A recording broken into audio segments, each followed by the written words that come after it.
Muy buenas tardes. Gracias, Alfonso, por la presentación previa que nos has estado compartiendo y en continuación con las tecnologías que utilizan RAP en los sistemas de rehabilitación de pavimentos asfálticos. Tengo la oportunidad de compartirles un poco de las experiencias de una tecnología conocida como recuperación a profundidad total o FDR por sus siglas en inglés. Y a continuación voy a comentarles a qué me refiero con esta técnica. La recuperación a profundidad total consiste en hacer un recuperado de las capas existentes ya en un pavimento fallado. Se le conoce como recuperación a profundidad total como tal por el espesor en el que se interviene, es decir, la cantidad de capas que son capaces de recuperarse en esa técnica. Cuando el tren de trabajo intenta recuperar esos materiales, abarca desde la carpeta asfáltica y parte o la totalidad de las capas de base. Esas pueden ser bases negras, bases estabilizadas con emulsión o inclusive bases hidráulicas. Entonces, a esto es el concepto que va más allá de una simple recuperación de carpeta asfáltica, ¿sí? Y una supuesta sustitución con carpeta asfáltica nueva. Para ello, necesitamos hacer una intervención que incluye unos espesores mayores, donde los pavimentos ya no pueden ser simplemente resanados o rehabilitados con una intervención completamente superficial. Como verán en la imagen que estoy presentando actualmente, estamos viendo por el lado izquierdo un pavimento del cual ya tiene una falla que a simple vista nos parece denotar que hay una serie de deficiencias que van más allá de la carpeta asfáltica, ¿sí? Para ello necesitamos hacer una intervención de mayor envergadura que nos permita rehabilitar el pavimento por una mayor cantidad de tiempo. ¿Cómo saber qué pavimentos son los adecuados para que puedan ser aptos para esta tecnología de FDR? Es una forma muy simple porque inclusive nosotros como usuarios de la vía podemos detectar cuando un pavimento tiene una serie de daños ya tan fuerte que es evidente que no lo podemos restaurar de manera tan sencilla. El índice de servicialidad del pavimento es un buen parámetro para detectar de manera inicial cuál es un pavimento candidato a esta tecnología. Todos sabemos, cuando circulamos por las vías carreteras, cuando un pavimento se encuentra en buenas condiciones, es cómodo para nosotros como usuario. Sin embargo, el deterioro gradual que se va generando nos va haciendo cada vez más intransitable el camino, ¿sí? Para ello, se requiere hacer de una forma cuantitativa también este análisis, que respalde lo que nosotros como usuarios ya podemos detectar como un pavimento fallado.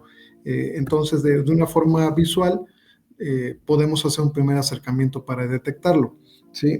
Muchas veces existen esas técnicas para evaluar un pavimento recorriéndolo, caminándolo, haciendo una especie de conteo de la cantidad de fallas y el nivel de severidad que se encuentran en la superficie, y eso nos da una buena orientación de qué tan dañado está. Las imágenes que estoy actualmente presentando pueden ustedes observar cómo tenemos una serie de deterioros muy fuertes ya en la superficie, ¿sí? Esto, en principio, no nos daría toda la información para saber que el pavimento puede ser candidato a FDR. Sin embargo, haciendo una colección de datos más allá del aspecto visual, podemos obtener una información concluyente para que podamos emplazar o llevar a cabo esta técnica. Una vez que ya se detecta el pavimento, lo que se hace es en la obra es darle continuidad a un tren de trabajo, ¿sí? Que hace todo preferentemente en un solo paso, ¿sí? Es decir, recuperamos el material y lo ideal para hacerlo más eficiente es procesarlo allí mismo en el lugar, en el sitio, es probable que necesitemos añadir algún material de aporte y que se tenga ahí que hacer el tratamiento fuera de la obra, es decir, se puede hacer una planta. Sin embargo, vuelvo a repetir, la eficiencia se vuelve mayor cuando somos capaces de hacer que se pueda reutilizar el material 100% directamente en el sitio. Para eso, después de la recuperación, hay que hacer el remezclado, es decir, homogenizar nuevamente el material que retiramos, ¿sí? Estabilizarlo con algún agente. Esto puede utilizarse diferentes componentes para que pueda volver a tener cohesión todas esas partículas de la mezcla que se recuperó. Recordando que no solamente es RAP, no solamente es carpeta asfáltica, ¿sí? Sino que puede ser que tengamos bases cementadas, bases hidráulicas, subbases inclusive, y el material puede estar muy suelto. Eso nos obliga a tener que generar un nuevo cementante, agregarle algún componente que permita unir todas esas partículas y darle nuevamente cohesión y una estructura suficientemente resistente para lo que se va a proyectar allí. Una vez que ya se hace ese remezclado con esos agentes, con los agentes que se seleccionan, ¿sí? Se hace nuevamente el tendido y la compactación de la capa y que posteriormente ya podrá ser cubierta con alguna otra técnica ya de conservación del pavimento que puede ser muy, muy variable. ¿Cuál es la ventaja de que podamos hacer todo en el lugar? Bueno, pues evidentemente si el pavimento está muy fallado o necesitamos esa intervención mayor, ¿sí? Necesitamos tratar de reutilizar los materiales que ya están ahí disponibles sin tener que traer materiales nuevos, hacer una explotación de otro banco. Sí, eso nos hace un ahorro en el tema de los materiales disponibles en la zona de construcción, evitando transporte, o sea, aparte como tal de la compra del material de la adquisición, también evitaríamos hacer el acarreo, porque eso ya lo tenemos en el mismo sitio. Nos ayuda a que los procesos sean más ágiles, más rápidos, porque al hacerlo en un solo tren de trabajo, podemos tener colocado la capa y en el mismo día poder volver a habilitar la circulación vial. Entonces, esto de entrada tiene unas ventajas importantísimas, además de que al dejar estos materiales recuperados como una capa de base, ¿sí? Estaríamos mejorando quizás la base que estaba allí existente. Evidentemente con el uso de este agente estabilizador que comenté hace unos minutos, ¿sí? Para que la capacidad portante sea mayor y la extensión de la vida útil del pavimento también se incremente. Sí, para ello pues habrá un ahorro no solo de tipo de materiales, también de consumo de energía, porque no se necesitan reproducir los materiales con temperatura y la idea es que estos materiales se puedan trabajar a temperatura ambiente y sin tener que tampoco modificar los niveles de la rasante del camino porque se dejarían los mismos espesores, nada más con este incremento en la capacidad estructural, o se puede modificar si se coloca una capa nueva, si es que se requiere modificar la rasante, y si no, pues se ajustan los espesores de acuerdo con el proyecto. ¿Cómo hacemos una mezcla de FDR? Bueno, necesitamos los materiales básicos, que es el material reciclado, eventualmente podríamos utilizar algo de material virgen, el agente estabilizador como cemento, cal, emulsión asfáltica, algunas veces puede hacer combinación de ellos para tratar de acelerar el rompimiento también de la mezcla, y necesitamos agua porque eso es lo que nos permite también conjuntar todas las piezas y facilitar que el agente estabilizador se pueda integrar de manera homogénea y por lo tanto darle una mayor capacidad estructural a la mezcla que se coloque. Para ello, una de las partes más importantes es realizar un diseño de mezcla. Este diseño se hace regularmente en el laboratorio considerando los componentes básicos, que es el material reciclado, la emulsión asfáltica y el agua. Eso es cuando el agente estabilizador se utiliza emulsión asfáltica, ¿sí? Esto implica hacer la correcta selección de los materiales y obtener una fórmula de trabajo, es decir, una especie de receta, ¿sí? Básica, inicial, de combinación, es decir, de las proporciones en las cuales se va a emplear para hacer la mezcla final, y que eso le sirva al constructor en la obra como un punto de partida para que pueda empezar a hacer sus mezclas en el sitio. Posteriormente, ya en la obra puede haber algunos ajustes que tienen que ver con la irregularidad también de los materiales, considerando que es material reciclado, pero tenemos como base ya la fórmula de trabajo, que es a la que intentaremos en todo momento ajustarnos ahí en el sitio. Entonces, el proceso es similar al de cualquier diseño de mezcla. Hay que hacer primero la recolección del material que se va a obtener, ¿sí? Y esto implica hacer primero un fresado o unos muestreos, unos pozos a cielo abierto para tratar de integrar las mezclas de reciclado de una forma homogénea, lo más consistente posible, para que podamos tener un diseño, una fórmula de trabajo inicial. Esto puede ser que, dada que los proyectos de origen donde se está obteniendo el reciclado no sean necesariamente el mismo que se haya ejecutado en su momento, puede ser que necesitemos más de un diseño de mezcla. Por eso la importancia de poder obtener muestras representativas del lugar, evaluarlas, saber qué características tienen en términos de granulometría, ¿sí? Para ver si necesitamos material de aporte. Después, hacer las pruebas con la emulsión asfáltica, ¿sí? Con base en los requisitos y condiciones de manejabilidad que necesita la mezcla en términos de fluidez. Por eso también estimar la cantidad de agua adicional al agua que lleva la emulsión asfáltica, y eso nos permita tener una mezcla que sea suficientemente trabajable y que se pueda colocar con cierto grado de facilidad dentro de la obra. Posteriormente se hace ya la compactación y el curado, y se hacen pruebas de desempeño en el laboratorio, y si los resultados son favorables, esta fórmula de trabajo seleccionada y es llevada al sitio. En cuanto al muestreo, eso es uno de los puntos más importantes, debido a que el material reciclado suele tener variaciones importantes, y contar con información como cuáles son los espesores de las capas, qué capas componen el pavimento donde se va a intervenir, tratar de seleccionar tramos homogéneos, es decir, donde correspondan a medianamente el mismo material, mismo tipo de material o mismo tipo de capas, nos va a ayudar a tener consistencia en el diseño que generemos. De esta manera, como comenté hace un momento, se puede tener más de un diseño, debido a que los tramos homogéneos ahora no sean más de uno, pueden ser 2 o 3, dependiendo de la longitud total del proyecto.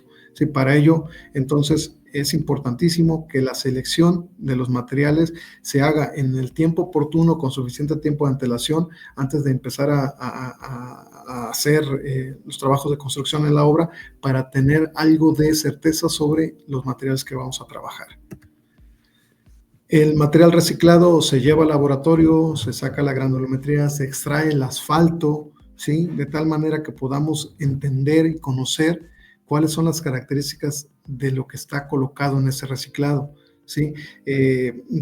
Con esas características del asfalto envejecido, el asfalto viejo que está integrado en este reciclado, es factible seleccionar la emulsión asfáltica que mejor se adapta a ese material, ¿sí? Si bien es común que se puedan estabilizar estas capas de base con una emulsión convencional, voy a llamarle de esta manera, es decir, sin ningún tipo de tecnología o ingeniería detrás de esa selección, la realidad es que también la expectativa de resistencia se reduce significativamente, porque no tienes conocimiento sobre lo que tienes colocado ahí en el sitio, y por lo tanto tampoco podrías estimar o proyectar cuál es la resistencia máxima o esperada que quieres de esa capa.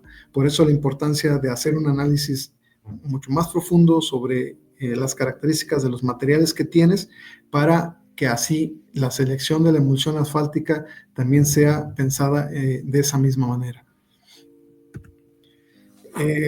Ese tipo de capas necesitan cierto grado de humedad, algún lubricante que permita el desplazamiento de la emulsión asfáltica en el resto de las partículas del reciclado. Para ello, es común que se utilice el método ASHTO, ¿sí? O Proctor para estimar cuál es la cantidad de agua. Eso es importantísimo porque es un punto esencial para lograr la manejabilidad de la mezcla y también para alcanzar los estándares que el control de calidad nos va a requerir en el sitio. Entonces, esa es una de las pruebas clave para estimar cuál es la cantidad de líquidos necesarios para que la mezcla pueda trabajarse apropiadamente. Esto implica hacer prediseños en el laboratorio, es decir, diferentes iteraciones, combinando diferentes cantidades de agua, de emulsión asfáltica, las proporciones de los materiales, si es que tenemos opciones de proporcionar RAP con virgen o simplemente tener una curva diferente en el reciclado debido a los tramos homogéneos que hayan sido seleccionados. Esos trabajos son manuales, ¿sí? En el laboratorio, de tal manera que podamos obtener el cubrimiento máximo de las partículas, que sea manejable para que la máquina lo pueda distribuir, esparcir apropiadamente importantísimo, que el curado, es decir, el rompimiento de la mezcla, la evaporación del agua del sistema sea lo suficientemente rápida para que los trabajos en el lugar también te permitan abrir al tráfico de la forma también más rápida posible. Y esto genera que puedas tener un grupo de emulsiones diferentes, ¿sí? Hasta que encuentres la que mejor se adapta a los materiales que tienes en el lugar para obtener estos conceptos de los que describí. Entonces, esto agrega una serie de trabajos en el laboratorio. Es común que se emplee un compactador giratorio para simular la densificación en la obra. También se puede utilizar un compactador Marshall. Sin embargo, bueno, al igual que las mezclas en caliente, el compactador giratorio permite también tener una simulación de la compactación más adecuada por amasado, que se asemeja mucho más a los sistemas que utilizan este tipo de capas, que vamos a comentar en un momento, y por lo cual la sugerencia es poder utilizar este tipo de equipos en lugar del compactador Marshall. En cuanto a la calidad de los materiales, es importante comentar que no existe una normativa o un estándar acerca de los diseños de mezclas en frío en general, por ende tampoco las mezclas de base estabilizadas con emulsión asfáltica. Existen especificaciones particulares que se generan para cada proyecto. Esta tabla que les estoy mostrando es una de las propuestas usadas con mayor frecuencia, en el que involucra temas además de la compactación y de la contenido de humedad con ASHTO, poder tener valores de tensión indirecta o TSR, como se hace en la mezcla en caliente, simplemente que esos con una modificación al proceso, debido a que no podemos utilizar temperaturas tan altas, entendiendo que es una capa que está en una posición inferior, que no alcanza las temperaturas a una carpeta asfáltica, y regularmente se hace a 25 grados. También se mide la estabilidad Marshall, porque permite llevar un control en el campo y que es mucho más ágil para que cualquier laboratorio que tiene ese dispositivo pueda ir verificando las calidades junto con los grados de compactación y los módulos resilientes para poder establecer cuál es la capacidad estructural de esa capa que estamos colocando y cómo confeccionar la estructura del pavimento con los diferentes espesores en función de la resistencia que esta propia capa nos pueda proporcionar. Importantísimo ya en la obra, bueno, estar revisando los materiales, evaluar lo que se tiene, ¿sí?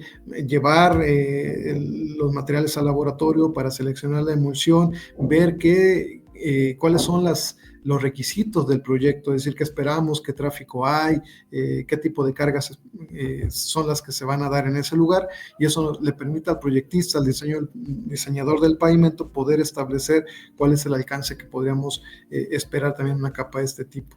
Y posteriormente, bueno, como les decía, como no hay una normativa todavía instaurada en México, las guías para que el control de calidad, la supervisión, los contratistas y las dependencias puedan tener claro los objetivos que se buscan en una mezcla tipo FDR.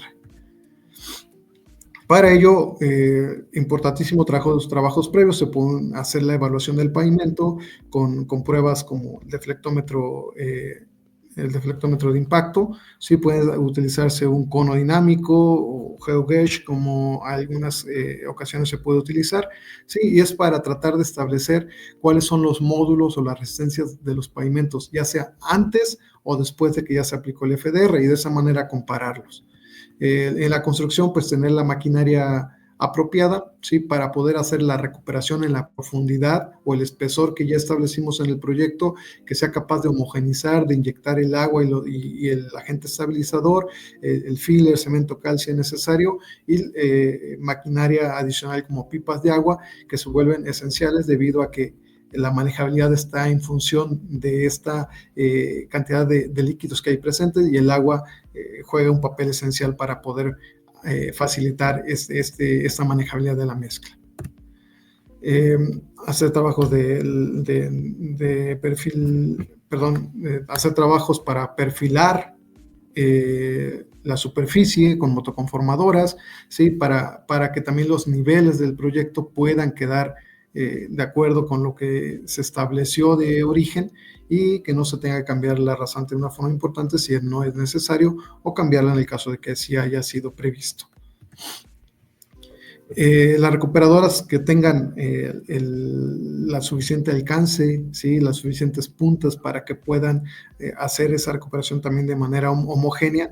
Lo común es que se recuperen alrededor de 20 centímetros, es decir, es una capa de un espesor importante en términos de la cantidad de masa que está ahí dentro junto con los líquidos que he sido muy incisivo con ese punto, y que eventualmente van a necesitar salir del sistema. Es decir, toda el agua que se utilizó o que se utiliza para estabilizar la capa, ¿sí?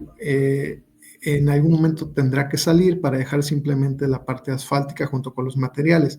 Es por ello que un espesor de 20, 15 o 20 centímetros va a requerir una cantidad importante de tiempo para que se libere. Para ello, la importancia de hacer una ingeniería de la emulsión asfáltica que nos permita que también con componentes químicos nos ayuden a que ese proceso se haga de manera más rápida que solo por la radiación solar. La compactación regularmente se hace con rodillo pata de cabra, porque permite hacer ese amasado que comentaba hace un momento, que en el laboratorio se simula de mejor manera con un compactador giratorio, y permite que estas puntas lleguen al fondo de la capa y traten de expulsar el agua desde abajo. Eso acelera el rompimiento de la mezcla, ¿sí? Además de que queda mucho más homogéneo por la distribución de las partículas. Ya una vez que ya pasó el pata de cabra, ahora ya pueden utilizar las perfiladoras, o ya se pueden utilizar los compactadores convencionales, los rodillos o tándem, ¿sí? Neumáticos, de tal manera que ya le den el acabado final a la textura superficial. Sin embargo, la parte esencial fue haber colocado el pata de cabra para poder liberar la mayor cantidad de agua presente dentro de esa mezcla que fabricamos, ¿sí? Regularmente allí en el control de calidad existe este laboratorio que hace algunas escalas, ¿sí?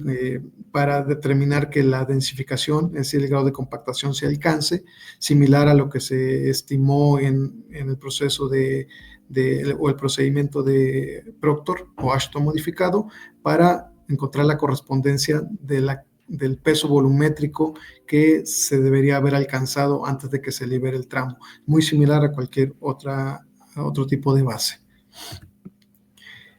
Una vez que ya se coloca la base, ya se puede construir una capa de rodadura o una capa estructural, como una carpeta con mezcla en caliente, o cualquiera otro de los sistemas que el proyectista elija.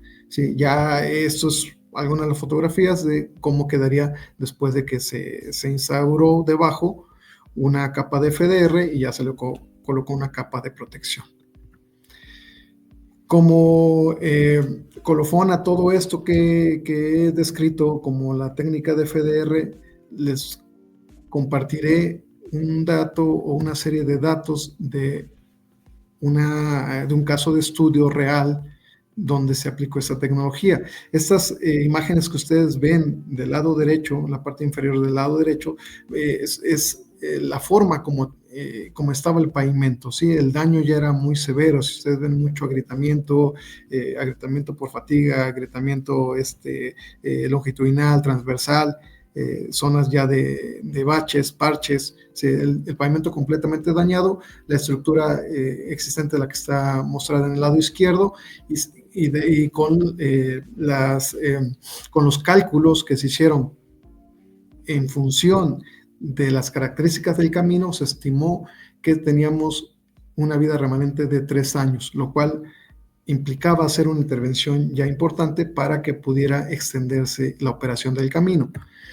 Para ello hicimos todo este proceso que les comenté previamente, se hizo en un diseño de laboratorio con los materiales específicos tomados de esa zona, de ese camino. Se hicieron las pruebas de desempeño de estabilidad Marshall, de módulos, de tensión indirecta, se seleccionó la emulsión asfáltica con base en las características del RAP, se hicieron los prediseños para estimar cuáles son las cantidades de agua y de emulsión asfáltica apropiadas, y con ello se llevó esa fórmula de trabajo a la obra.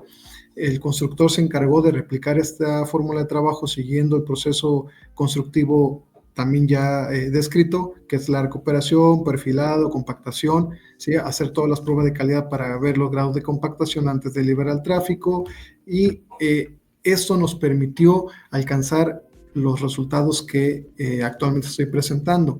En términos generales, ¿sí? Después de hacer una evaluación estructural con equipo de deflectómetro de impacto, ¿sí? Pudimos notar, pudimos corroborar que los módulos que se alcanzaron en la obra fueron 38% mayores que los módulos que se habían estimado en la fórmula de trabajo, es decir, en el diseño del laboratorio, lo cual, en